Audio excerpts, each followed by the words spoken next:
So we are now live on Usapang Musiko Season 2. Yeah. So we are now back to our regular programming. How are you guys doing? This is Ryan Monakil, and we're here to talk about anything and everything under the sun when it comes to music, musicians' life, and everything else in between. All right. So for today's episode, we will talk about mentorship and having a mentor in general as a musician. How important is it? No, not just for those starting out. Of course, we've talked about how important having a teacher is in order to improve, but as you grow in your musical journey, it gets more and more and more important than how much you think of it that way. No? Because having mentors has been proven not just in the field of music, but in all fields that you might encounter. It helps a lot in giving the students the guidance that they need in order to improve a certain skill. No, it's been proven in different studies. If you look around, no, that having good mentors, people who understand what you're doing, can greatly impact your learning because they already know what they want or what you need to do in order to improve. That's one important factor of having a mentor or a teacher, is that they've been there and that they've done it before. And having one could really, really help out in your growth as a musician, not just for beginners, no. And that's what we will focus on today on this episode, because we've talked about the importance of having someone to help you start out. But what if you're already on the grind? Would you still need a mentor? Of course, yes. It's 100% yes, no. Even professionals still seek teachers or mentors in order to improve. Why? Because feedback coming from outside, no. We need this kind of feedback, especially from people we can trust, because that's important. We can't just listen to everyone, and knowing which one to listen to will greatly affect the importance of the things that's happening. Yeah. So we have a comment here. Ram, agree, but mentorship doesn't come cheap, hence the gap sometimes. Yeah, totally agree. But it's always, that's the point. You can't, there's nothing free. No, you you get free advice and you don't know where it comes from, right? You have to check. You have to do research if you have to take that advice. Um, nothing comes, nothing good comes cheap. Let's just keep it at that. No, I mean, if you want to learn something and you really have the passion, the time and effort that you can put in, you should go for it. No, that's the important thing. And yeah, based on that comment, no, mentorship doesn't really come at a cheap price, and you will always get what you pay for. We've been there. I have a lot of students who just took lessons from people. I'm not trying to spread hate on anyone, but people who don't know what they're doing or are not really sure about what they're talking about. And it creates a lot of regrets for some people. So you have to really check on who you're getting your lessons from. No, I have a lot of students, parents that come to me. Why does my daughter or son play like this? I don't know. I can't say it. The only thing I can say is how I teach. Okay, now let's go back. Why is it really important to have a mentor? Because look at it this way. Even if you know something already and you just keep on grinding and working on it, how will you know when to stop? How will you know that you've reached the end goal that you want without the proper feedback from people who already reached that same level or surpassed that level? Diba? I mean, that comment or feedback from people who did it before you is really of great help for helping you gauge where you are at now, because they've already done it. They've already seen what is possible and what else you can add to be able to do those things better. And me, I've graduated university for over 3 years now, and still I still get lessons. A lot of people think that after getting that degree, the only time you need lessons is if you're going somewhere or if you're going to get your grad school degree. But if you're gonna work, you don't need it anymore. And that's not true. Why? Because we've said it over and over again. Learning music doesn't stop. It doesn't stop until you die.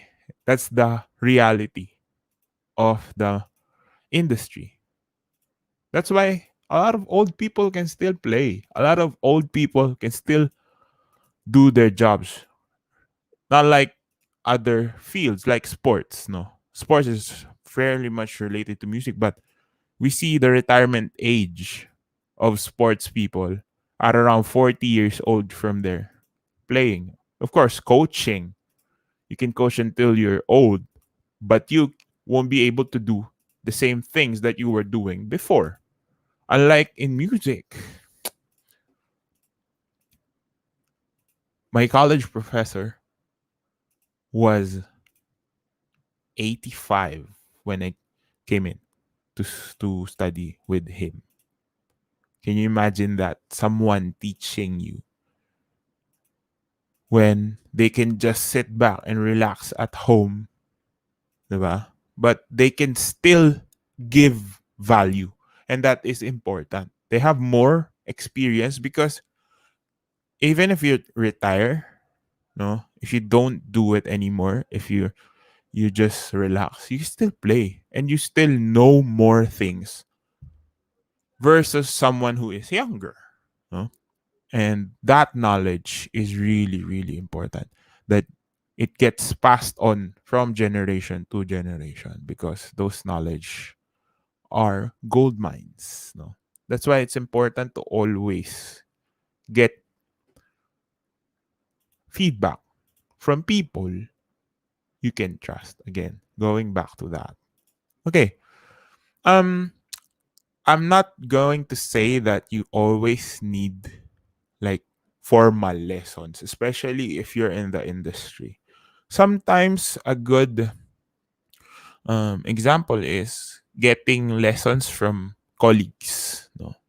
Colleagues that you know are capable of giving you some uh, advice that could help you out, no?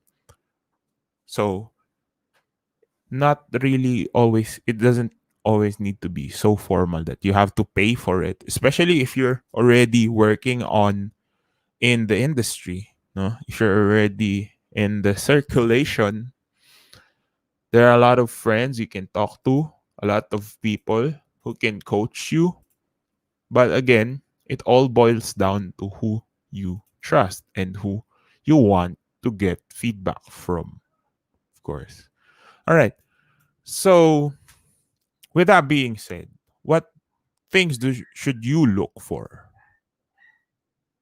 in your mentors? Of course, try to find people that don't know you. I think that is one of the things that's important. They don't know you personally, you don't have any connections. I think a lot of people would disagree with me on this one, But it's better to get training from people who don't know you, don't know how you play, don't know how you react, don't know your background. Why? It's going to be more transparent than getting people who've known you in or has been working around you, for example, some colleagues that you have that are older than you. I mean, it's still okay as long as the trust is there, but to get more out of something, I think it's better to find people that are still reliable but are not as close to you as possible. I think it's the transparency that you get from their feedback, because what will they base their feedback on if you play for them is the way you played. And that's what you need feedback on.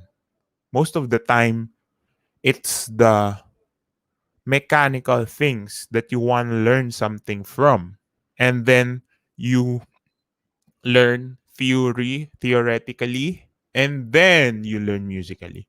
So that those three steps in learning, no, if you're getting a mentor. And that's important because if there's a level of uh, intimacy within you and your mentor, I mean, there should always be a barrier or a boundary. But if there is a level of intimacy, there is going to be a point in where your mentor or maybe you will have to walk on eggshells. There will come a time like that. But of course, it will still depend on the relationship you build with your mentor. No? Because for me, professional relationships are different from friendships. And keeping that balance will have given you more returns. No? Why? You become more transparent. And that's important that we don't have biases when we get lessons or mentorship from people, so that you only work on your progression, you only work on your growth, you only work on the things you need to work on, and nothing, no drama, no extra things going on. It's important to keep that boundary, keep that level of professionalism. Okay. But of course, it's not always easy to find those people because, like here in the Philippines, it's so small. I mean, you might not know each other personally, but maybe, just maybe, they might have heard things about you, or they people might know you for certain things that you've done before. No? And I think it's fine as long as you keep that in mind when you're getting your lessons from your mentors. Of course, there's always a level of trust involved. Yan. How about from friends? Okay, you can't read. It's kind of awkward to have your friends have mentorships with your friends, especially knowing you came from the same level as them. But understanding each other's strengths and weaknesses could help in the long run. You can build each other up. Sort of like having an accountability partner. Instead of really a mentorship, it becomes an accountability partnership. Knowing that you both want to grow, and that growth will lead you into better musicianship, no? A better understanding of what you're doing. And that's important also, is to develop yourself and grow. And it's kind of good to actually see that happening. No? A lot of my friends, we tend to give each other advices that we know each of us could benefit. No, but sometimes you really have to be blunt about those things for it to actually work. No, so be careful but because you might even lose friends for giving advice that may eventually help them in the long run. So know who you talk to and know how to deliver a message. No, I've lost a lot of friends because of this kind of approach. No, but I'm still thankful for people who are still here with me in my journey, and we are trying to grow with each other, helping each other from time to time. No, I'm very very open with helping out others, and I'm really thankful that a lot of my colleagues are doing the same for me, and that's important as well. And another thing to look for is finding people that you may or may not know that you know has something you don't have. No, especially in music, you get to specialize. No, you're good at jazz, you're good at baroque, you're good at classical, but maybe you're not that good with romantic. Or maybe in techniques, you're good with running passages, you're good with shifting, but you're not that good with octaves and thirds. So finding someone with a different speciality than you can help you grow better as a musician. Because they might know things that work for them that may work for you as well. No? And you can share the same thing with them. No? Sharing that experience or technique that you might have that they don't. No? So it's really important to grow not just yourself, but also grow your circle of people who can help you out. No? So during the pandemic, I received tons and tons of lessons from strangers I've never met before. And you have to also, if you're doing that though, you have to sift through whatever knowledge they're passing on to you, if you can use it or not. Of course, discretion and discernment is still part of what you're going to do. You're not just going to take everything, because sometimes even mentors don't know what's best for you. Why? Because they don't live as you. They give you what they know is best, what they think they know is best for you. But you have to understand that things don't always work for you. No? So you have to find things, fine tune, refine. And that's the fun in learning music, in building music, is you never stop growing. Diba? You might be good right now. You feel that you've reached your level, but in the long run, you can still get better and better and better. And that is important, that you don't lose track of that. I mean, you celebrate your progress, but never lose track of improving yourself every time you're working. All right. So, just the final word for this episode. No, I hope you learned something. Um, Finding mentors can be awkward, and it can be super uncomfortable to just approach people and ask them if they can help you out. Diba? It's really not something Filipinos do. I mean, not a lot of people would do this, but in order to grow, you need to be uncomfortable. And the world will not give you what you need. You have to ask for it. And asking for it is not a crime, guys. So just ask away. No? It may be awkward for some, and y- especially me, I'm a shy person, but just approaching people, whether you get rejected or not, if they accept you for mentorship or being their student, then it's good. If not, try to find the next one. As long as you ask. And that's the most important thing. I will leave you here. If you want to get better, find someone who's better than you and ask them to help you out. So this has been Usapang Musiko Season 2, Episode 15. Thanks for joining me. This will be going live on Anchor on Friday. That's December 18th at 12 p.m. So I'll see you on the next episode. Please do follow me on my socials. Also, stream my new single Someone out now on Spotify and major music platforms. And I'll see you on the next one.